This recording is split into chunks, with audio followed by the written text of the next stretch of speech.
Welcome, everybody. My name is Peter Tedstrom, CEO and founder of Tedstrom Wealth Advisors, and I'm delighted to have the opportunity to be speaking with Amy Chua today. She's a dynamo, is all I got to say. I'm going to read from her resume because it is so impressive and it's fairly lengthy, so bear with me, but it's worth listening to.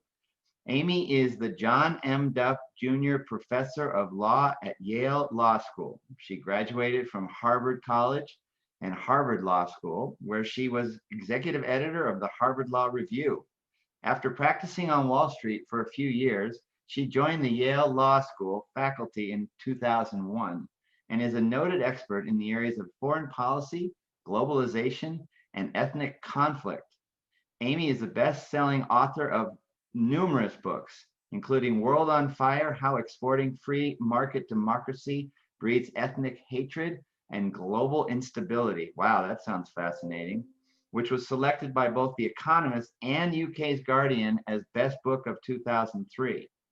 Day of the Empire, How Hyperpowers Rise to Global Dominance and Why They Fall. She wrote that in 2007.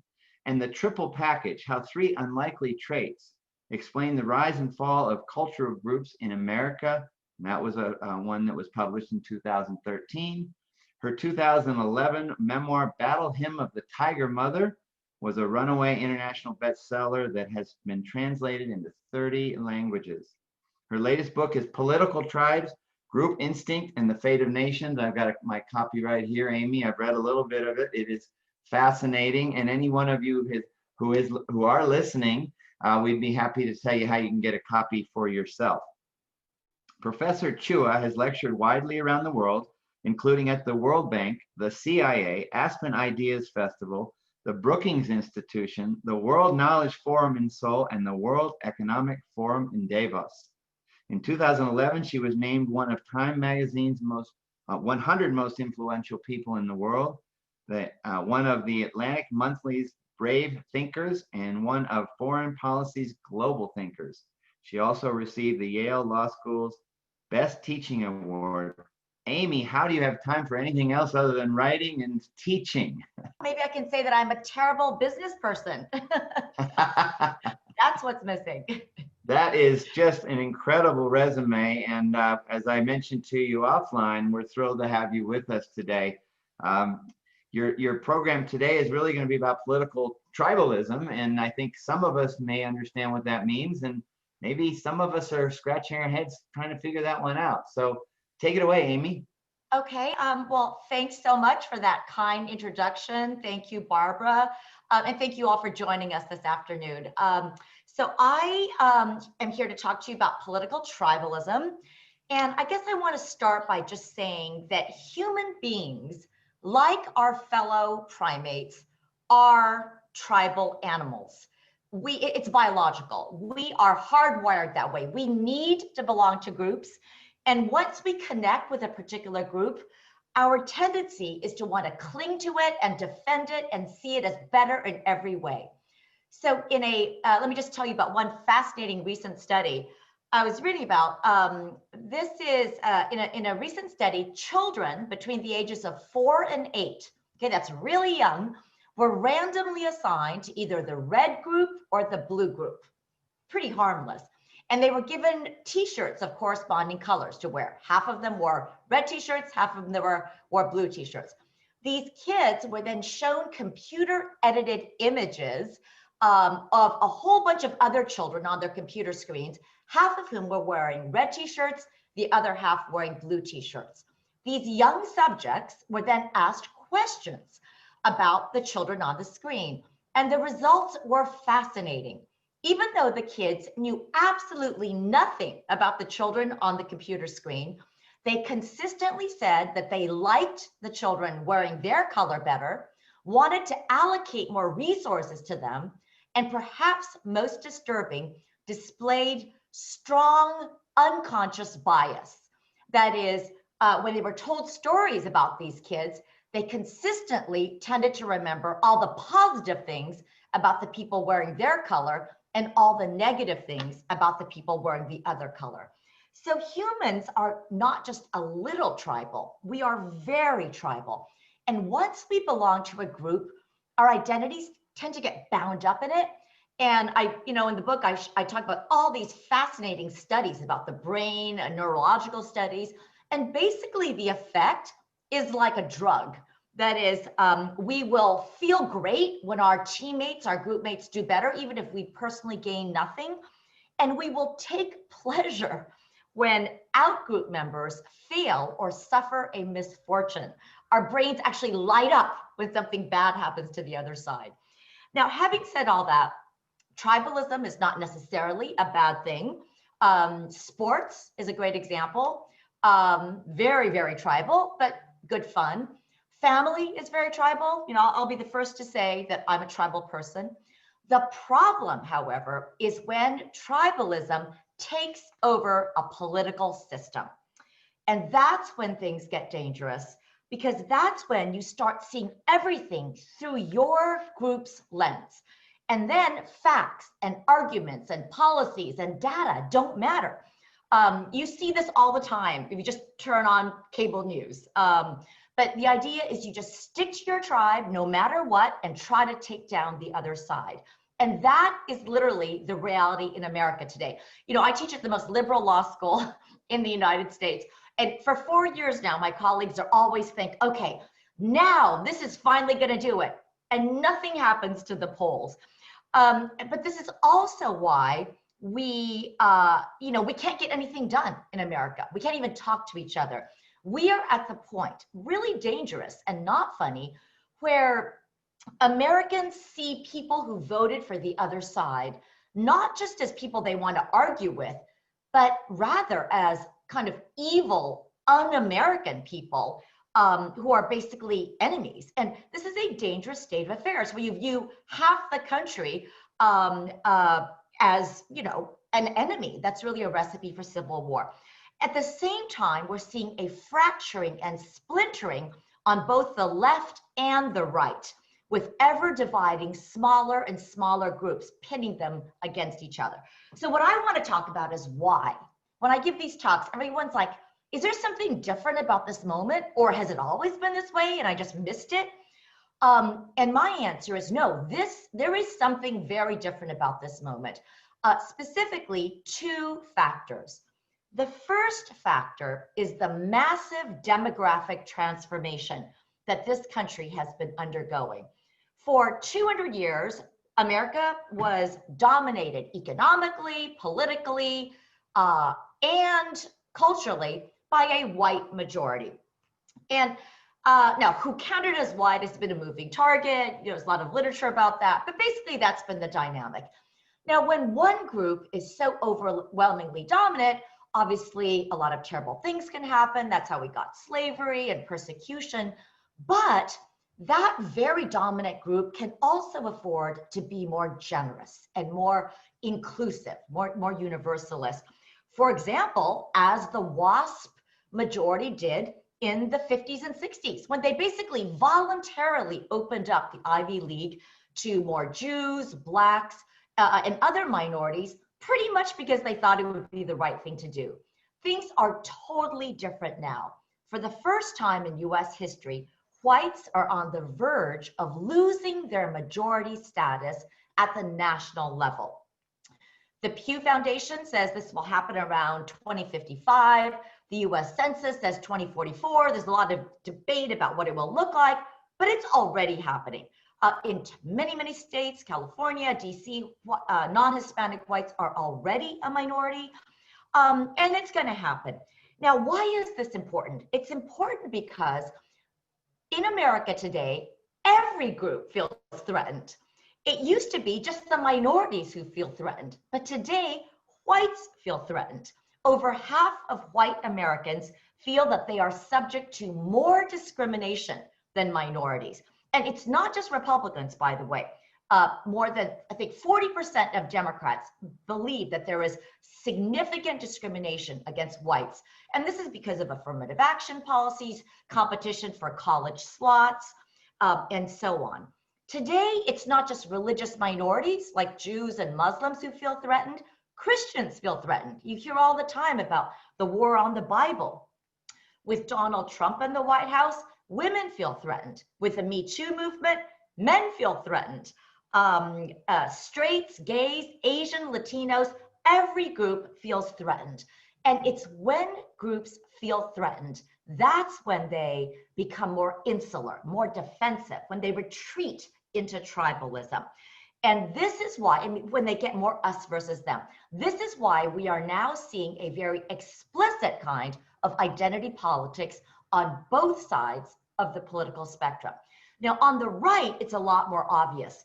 It's so different from just, I don't know, 5 or 6 years ago. You now see openly white nationalist parties having conferences being covered by The Atlantic. And the idea is that whites are a race that are in danger of extinction, being overwhelmed by the swarm of non-white minorities, being controlled and manipulated by Jews, the bizarre argument goes. Meanwhile, on the left, there has been a sharp shift away from inclusivity as a watchword to a much, much more exclusionary approach. I see this so dramatically on the college campus where I teach. I have to tell you, it is, again, so different from just 5 years ago. There is so much more self-segregation now by race, by class, by ethnicity, by religion, by political party. It used to be my favorite thing. One of my students, my most famous students, was J.D. Vance, author of Hillbilly Elegy. And I remember in my class, he became close friends with, he's a conservative, but he became good friends with a lesbian, super progressive woman. Today, that kind of friendship is just not possible. You have to stay in your lane. If you are a progressive and you dare to make friends with somebody in the Federalist Society, a conservative, you are basically canceled. You're called out, you're shamed. Part of this is epistemological. The idea now is you cannot understand me. If you are not Black, you cannot understand me. If you are not Hispanic, you cannot speak for me or write about me in your novels. If you are not gay, you can't speak for me. So you just can't understand me. And so what I'm seeing on the college campus is this hardening of group lines and people being called out if they try to transcend that line. And I think it's, this is all part of cultural appropriation as part of this too. The idea is, I don't know how you guys are probably younger than me, but when I was younger, people wearing, a Caucasian person wearing a kimono or a sari, that was a gesture of openness, cosmopolitanism. I want to, know about your culture. Now, those would all be acts of racist microaggression. So note this is a massive change in the progressive movement. If you think about the civil rights movement of the 1970s, 60s, I'm sorry, or even the international human rights movement of the 1990s and the 2000s, their vision and their goals were framed in much more universalist and inclusive terms. The idea was to transcend group differences, not to kind of harden them. So that's the first factor, why we're seeing what we're seeing. Because of these massive demographic changes, no group in America today feels dominant, safe. Every group, whites, Blacks, Muslims, Christians, all feel attacked, persecuted, and pitted against other groups for jobs, spoils, university spots, and most importantly, the right to define the nation's identity. There's a second reason that we are seeing the dynamics we're seeing today, and I'll try to be fast here. This has to do with a term I coined in 2003 in the book that Peter mentioned called World on Fire. It was actually a foreign policy book. But I identified this phenomenon called market dominant minorities that most Westerners didn't really know about or at least talk about, although I think investors probably knew about it. And these are these tiny minorities like the Chinese in Indonesia, who are only about 3% of the population, but control 70% of the private economy. My parents are Chinese from the Philippines, same thing. The Chinese there make up only about 1% of the population, but control about 60% of the private economy. This is similarly true of Lebanese in many parts of Latin America and the Caribbean, Indians in East Africa and parts of the Caribbean, whites in South Africa, whites in Zimbabwe. Anyway, my thesis was that in these countries where you have this market dominant minority that is viewed as this outsider group that is controlling all the levers of power from afar, democracy can actually be destabilizing. So Westerners tend to think of democracy as a panacea. Let's just have elections. You know, when we went into Iraq in 2003, the idea is, yeah, there's Sunnis and Shias and Kurds, but I know, let's just hold elections. And what World on Fire, my first book, said is, no, in that country, the Sunnis were a market dominant minority. They had controlled the oil sector for really centuries. And if you democratize, suddenly this newly empowered Shia majority is going to use their new political power, not for peace and prosperity, but basically for payback, for revenge. So how does this relate to the United States? Well, for most of our history, we were immune from this problem. Again, our dynamic is that we had, you know, a system where whites were basically both economically and politically dominant. So it was kind of a stable, if also at times invidious situation. Today, for the first time in our history, I think we are starting to see the emergence of our own form of a market dominant minority. Who is this group? It's not an ethnic group. I mean, we're a nation of immigrants. It's not a religious group, but it's a very idiosyncratic analogy. But I'm referring to the group that people talk about as cosmopolitan elites. And I'm guessing it's probably most people on this webinar today, certainly myself included. And it's the reason we have this in part is because of what my student JD Vance wrote about, that because of basically class and educational differences, America's white majority has been split in half.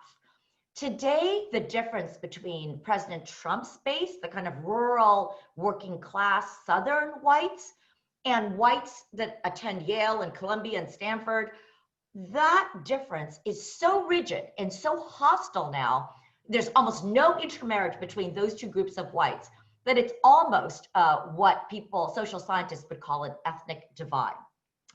Anyway, what I think we're seeing, and what I think explains the 2016 election, is that we've seen this emergence of this, again, the coastal cosmopolitan elites, or not all coastal, are now viewed by many parts of people in parts of America as this kind of snobby, arrogant, technocratic elite that cares more about the poor in Africa than the poor in Appalachia. And, you know, of course, coastal or cosmopolitan elites are not an ethnic minority. They're not like the Chinese in Indonesia or whites in Zimbabwe. But if you think about it, they bear a striking resemblance to these market dominant minorities of the developing world. It is, in fact, the case that wealth in the United States is extraordinarily concentrated on our two coasts. I know I'm talking to people actually in the middle of the country, but it is true that cosmopolitan elites dominate key sectors of the economy like Wall Street and Hollywood and Silicon Valley and Ivy League. Although Americans' coastal elites are not an ethnic or a religious minority, they are culturally distinct. We dress a certain way, we eat certain foods, send our kids to similar schools, vacation in the same places. We have a kind of politically correct vocabulary. You should see how I am taught to speak at school now. You have to say Latinx, not Latino. You can't say imprisoned people. You have to say incarcerated people.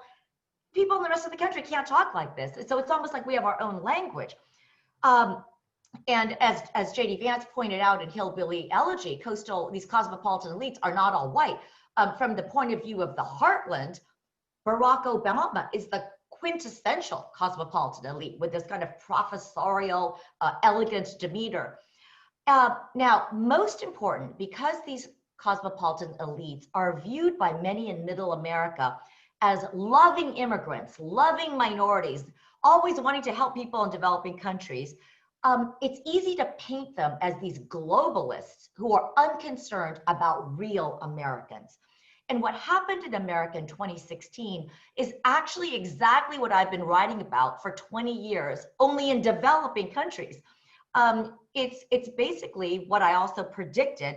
The results are when in a developing country, you pursue elections in the presence of a resented small minority that is viewed as kind of controlling the levers of power from afar, what you will get is the rise of populist voices calling, demagogic voices calling on real Americans to take back their country.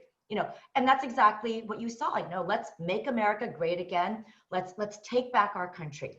And so what I explain in this book, Political Tribalism, is that for these two reasons, these demographic changes and this rise of a cosmopolitan elite that's viewed as out of touch and not really concerned about real Americans, we are starting to see for the first time a lot of destructive political dynamics that really historically have been much more kind of associated with developing countries. The rise of ethno-nationalist movements, lurches towards authoritarianism, the erosion of trust in electoral outcomes and in our institutions, and above all, the transformation of democracy into an engine of zero-sum political tribalism. So in my last 5 minutes, I want to try to be optimistic. What do we do about this?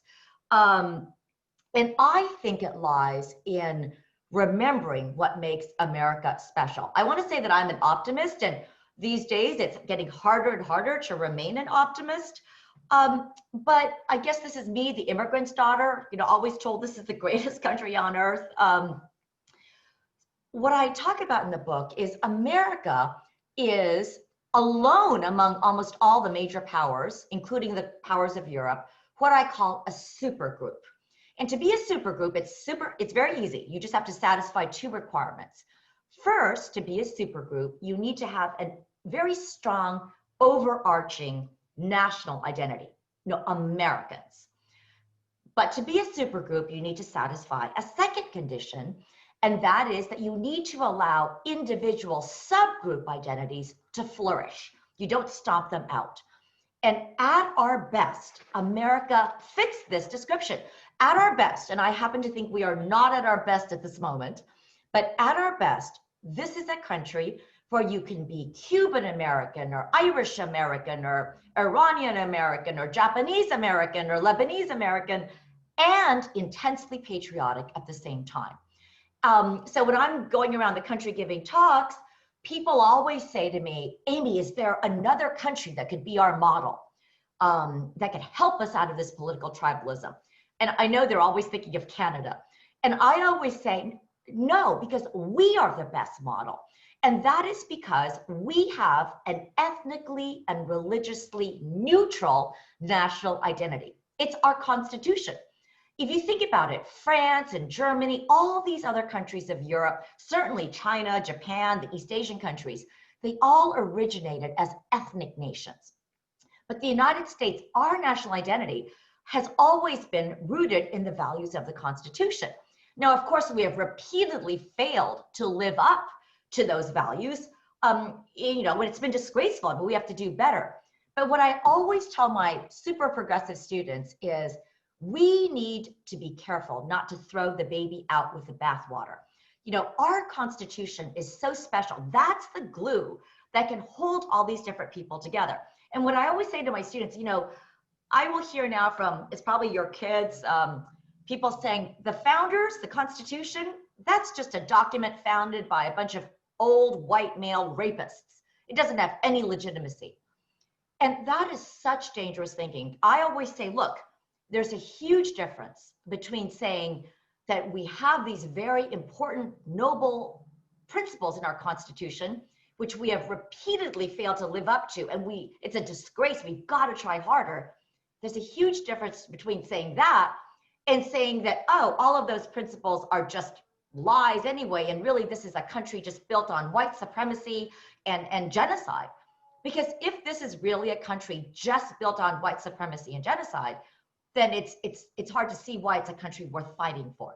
So in our prescriptions going forward, I co-authored a piece in The Atlantic with my husband called How Tribalism is Threatening the Constitution. I think we all need to be much, much more protective on both the right and the left of this very special national identity we have. So, you know, I could go on, but, you know, Peter, do you want to start having a conversation? I have some other ideas about things that we should do going forward, but maybe I'll turn it over to you and you can start asking me questions. Otherwise, I can just go on also.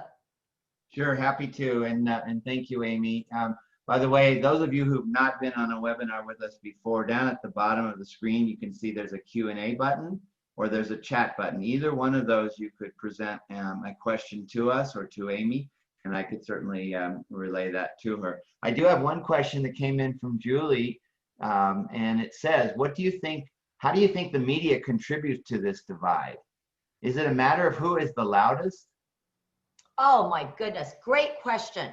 First of all, social media is a huge contributor to this divide. I was just saying to Peter beforehand that tribalism has even infected the pandemic. I mean, for me to find out exactly does a certain drug work, I need to flip between MSNBC and Fox News. You know, it is that divided, you know. So, and it's also true that social media, if you are familiar with Twitter, the things that get the most likes are the most angry and extreme, the things that make people angry. At school where I teach, we have a wall, it's sort of an electronic wall where student posts things.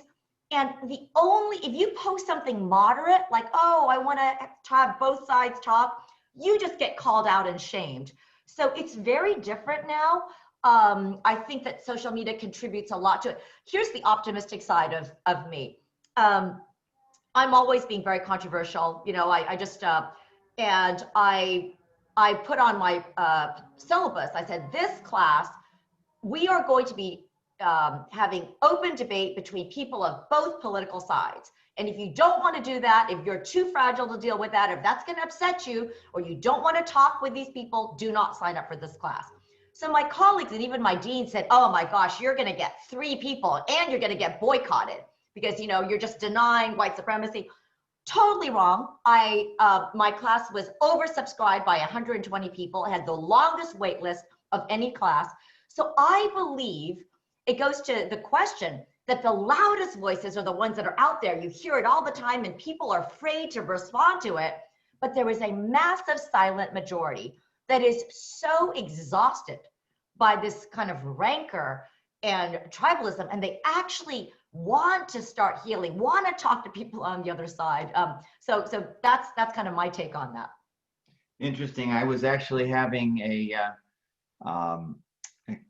beer with a friend of mine yesterday, and he is not of the same political bias, and I'm not going to reveal mine. I'm just going to talk about the experience. He talked about some things that he felt were good about what his position or his political biases. And what I found myself doing is really wanting to listen and learn, to understand why that view is his view. He's a smart guy. Most of my friends are smart people. Not all of them have a similar bias towards the one political party or the other.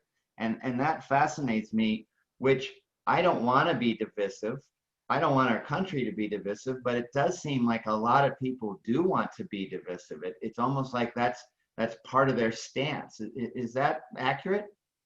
It goes back to what I started with, this idea that humans are tribal. It's kind of like, think about yourself with sports, you know, and we're just going to have to acknowledge this, that once you kind of get affiliated with one side, then you see everything through that lens. And I understand it. You know, I mean, I have colleagues who think X political leader is a murderer, and it's so extreme. But I understand how we got there. Again, the end of my book, I include all these optimistic studies. So Peter, there are a lot of studies that show that if you can get people to interact with each other as human beings, like you with your friends. So there's this great group in California after the 2016 election. These progressive women were so horrified by the election. They were depressed for 2 months, and then they picked themselves up and started something called Make America Dinner Again. And they took people from both sides of the political spectrum, and they had these dinner parties, and it's apparently incredibly successful.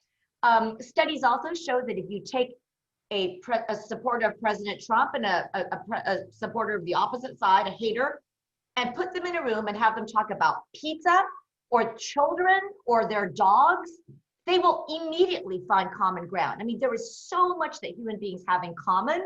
So there are studies that show if you can introduce people to each other as people first before they interact politically, that's a big help. Interesting. We think of our country as the greatest country on earth. However, we do have a lot of challenges, and all of us are listening know most of them, if not all of those challenges. How do we get back to being the greatest country on earth? I mean, maybe it is make dinner again, make America dinner again. Are there other solutions? So I've got one that I've been talking about a lot, and most academics come up with solutions that nobody listens to. But I think this might be a solution or an idea that is whose time has come, because I've heard people at Brookings. I mean, it's like right and left, everyone's bringing this up. And this is an idea of a national service program for young people. So hear me out. So right now, a lot of our kids after high school, they take a gap year. And most of our kids, they go to Amsterdam or Guatemala and Australia, and they have a great time. But a lot of them stay in their same bubble. They're basically still with their friends or with people like their friends. So since so much of the problem right now is this mutual disdain and hatred and ignorance between the coasts, these cosmopolitan elites I was referring to, and the middle of the country, rural population, President Trump's base. What if kids from the coast, instead of taking their gap year abroad, were required or encouraged to take that year after high school and spend it in another part of America, working alongside other kids of their age on a common project, housing project. We're in a housing crisis, post-COVID stuff, building infrastructure, and not as a kind of, I know we have Teach for America and Peace Corps, which I admire those things, but I'm talking about something not so much like we are going to teach you, but really just side by side, we're the same age, we are going to learn to understand each other. So that's one thing that I know, I just noticed. I know Mayor Pete brought it up, but also Bill Bradley ages ago had it. A lot of vets bring this up because the draft used to serve this function. It used to be that rich and poor African Americans and Hispanic Americans, whites would all be thrown together and they would get to know each other, but we don't have the mandatory draft anymore. So something like this, I think might be a nice way to get people to understand each other before they start talking about politics. It's a wonderful idea. I've been on the Rotary Club for many years, and I served on the Rotary Youth Exchange, and we would receive students from all over the country, all over the world, and we would send our students over to other areas of the world. And they did learn a lot about how other people live. We assume we know how the farmer in Iowa lives, or the Wall Street executive in New York lives, but we really maybe don't. And I think that's a fantastic idea. I do have a question another one from Julie. She says, how does the Supreme Court play into the integrity of the Constitution? Yeah, well, this is a tricky question because again, there's not a single topic that's not been cannibalized by political tribalism, and I can barely talk about this. I will say that, as at a law school where I've dealt with many of the Supreme Court justices, if you don't just read the newspaper, it's amazing. 90% of the cases that they hear and decide are non-controversial cases, and the justices are friends with each other, and they really do try to follow precedent, and they have these rules. So I think that because it gets hits and it's out there, we see this Supreme Court thing as so polarized, and of course now it is. I mean, with that, it's just gotten worse and worse. With the Merrick Garland, the Brett Kavanaugh thing, I've been a little bit, swept up in that whole controversy too. I myself am so far a pretty a big fan of the judiciary. Maybe that's just because I teach in a law school, and I am very worried, I have to say, at this particular moment. I really see among my colleagues and a lot of people right now on the progressive side just completely losing faith in the court system. And that would be dangerous because we are a country built on separation of powers. We have 3 branches of government. So it goes back to the first thing I said. I think we all need to be much more protective and realize how lucky we are. As somebody that studied the developing world for most of my career, I have seen countries like Libya and, you know, Nigeria and Iraq just disintegrate. And, you know, I see people in the press talking about the United States comparing us to Cambodia or this. It's just not. There are a lot of terrible things going on in this country, but that's just not an accurate comparison. And so if we start also changing our constitution willy-nilly, to me, I think that's dangerous. I think we have to work on making the values in the Constitution more of a reality for everybody, because that's just true that for many centuries that the values and the guarantees didn't even apply to huge portions of the population. But that's different than just saying, let's throw the whole thing out. Yeah, it sure is. Pam asked a question. She says, I suspect you've seen the social dilemma. How can we combat the focused information that continues to divide our country, specifically for this election? All I can say is, you know, sometimes I think, wow, we have the most brilliant people in the world in Silicon Valley that brought us social media, Facebook, Instagram. And so now that we know 10 years later that, you know, there was a time I remember when people thought, oh, social media, just like democratization, it's going to spread human rights and goodwill around the country. Well, no, that didn't happen. And I was writing about that 10 years ago too, that democratization and globalization and social media can also spread hate. I almost wonder if we can put it back into those, you know, big corporations that invented this. Can't you use your brains and create incentives for people so that they're not rewarded for just the most vicious things? But yeah, you know, honestly, Pamela, if I could answer that question, you know, we'd be golden. I mean, that's the problem. Because what happens is that social media taps into the worst of human nature. It taps into the worst aspects of human tribalism. Yeah, I've had a bunch of friends that say they've deleted their Facebook app, that they don't do Twitter anymore. They don't want to get involved in it. And I haven't gone to that extreme. I just don't respond to any of those that are politically charged. I think it's sort of a trap in a way. And if I've got an opinion, I want to share it with a few people, not with the world. There's a question from Amy. She says, what do you think is the best way for the people caught in the middle to make their voices known? What steps can we take to rectify this divide? Well, my sympathy goes to the other Amy, because I see myself sort of in that position, and it's, I'm an independent. And I always thought what was great about America, you know, again, a lot of immigrants like my parents, they have come from terrible countries. So they're like, this is the best country, which, you know, kind of fuels my optimism. But I have noticed the reason it's such a great question is that my students in the middle are afraid to be in the middle. They have to pretend, usually it's that they're on, because I teach at a very liberal school, they have to pretend and tout the views that are more to the left of what they really think. And I don't know what the immediate solution is. Again, I want to go back to this idea that I think if there's just a little bravery, I was very surprised. I'm not especially brave or anything, but I mean, in my class, it's called International Business Transactions. I just decided to do what I think academics are supposed to do and say, we are going to have public debate here. I am not going to allow people to be called out. And I said, in this class, if you hear something that sounds racist to you or offensive, just for this class, I ask you to not immediately assume that it was racism that fueled that view, but that maybe they just didn't phrase it correctly. So then articulate your concern and let the other side respond. I have had such great luck with this simple formula. It is not rocket science. And I'm very proud of it, so I keep bringing it up. My class is the only one at Yale Law School that has genuine diversity. I have huge numbers of Federalist Society members. Those are the conservatives. And I have even more people of color, super progressive people of color that like to take my classes.